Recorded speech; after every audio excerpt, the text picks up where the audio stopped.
Election তো ফেব্রুয়ারির প্রথমার্ধে হবে, ইনশাল্লাহ নেক্সট ফেব্রুয়ারি প্রথমার্ধে হবে।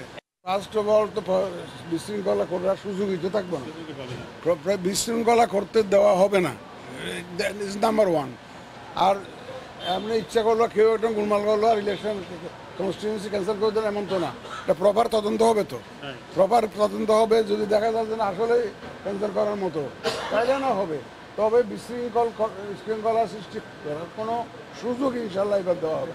আমাদের আইন শৃঙ্খলা বাহিনী এই ব্যাপারে ভাই একটু সময় দেন না, আমরা তো অ্যাসেস করতেছি, আমরা কাদেরকে কাজে লাগাবো। আমরা তো we are not sitting idle. সময় আসলে দেখতে পাবেন যে আমরা কাদেরকে কাজে লাগাচ্ছি, কাদের মাধ্যমে এই ইলেকশনটা পরিচালনা করার উদ্যোগ নিয়েছি। দেখবেন আপনারা, আমাদের একটা সুন্দর ক্রেডিবল গ্রহণযোগ্য ইলেকশন করার জন্য যা যা করার দরকার আমরা তা করবো।